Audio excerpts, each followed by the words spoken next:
On April 22, 1899, the body of a pretty 19-year-old girl, Pearl Knott, was found partially decomposed in the Flint River, weighed down by farm implements.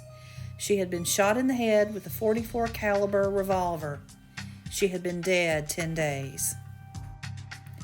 This is a story of scandal, tragedy, and murder in a small town in Georgia, 1899. Mary Pearl Knott was born in 1880 in Coweta County, Georgia. Her father was William Pearl Knott, a sharecropper and farmer who worked for a Mr. George W. Kerlin. George Kerlin was a 49-year-old prominent member of the Fayette County community. He was a deacon in his church. He was married and a father of 7 children, 4 sons and 3 daughters.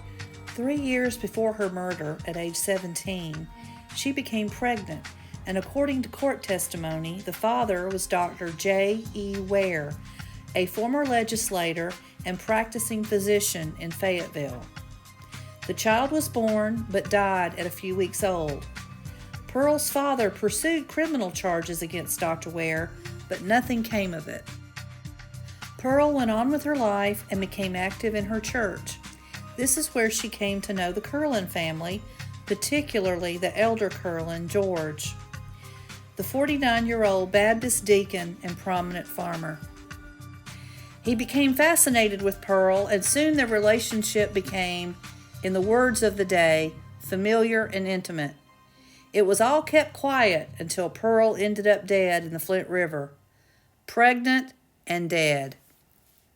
She was last seen in the buggy of George Kerlin, who had promised Pearl's father that his eldest son Lewis would marry Pearl, saving her reputation as well as his own. George had driven Pearl to her sister's house for the purpose of getting her sister and brother-in-law to convince her to marry Lewis. No one knew what exactly happened next. Pearl and George left in the buggy from the sister's home, headed south. The buggy track showed them turning north, then south again, leading to the Flint River.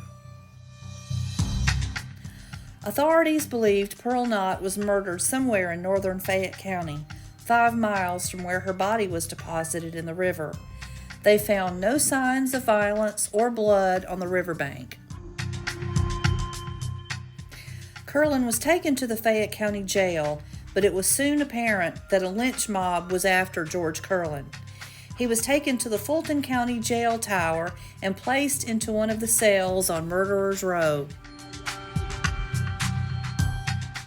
In September of 1899, George Kerlin was convicted of the murder of Pearl Knott. The evidence was overwhelming. It was so overwhelming the defense didn't even introduce any witnesses. He was sentenced to life in prison. The Atlanta Constitution reported that almost 1,000 people crowded the courtroom and the grounds of the tiny Fayette County courthouse for the trial. George Kerlin died 7 years later, September 8, 1906, in prison. He and Pearl Knott are buried in the same church cemetery here in Woolsey, Georgia, the Antioch Baptist Church Cemetery. Unfortunately, I could not find Pearl Knott's grave. It's either an unmarked grave or the stone is too weathered to read.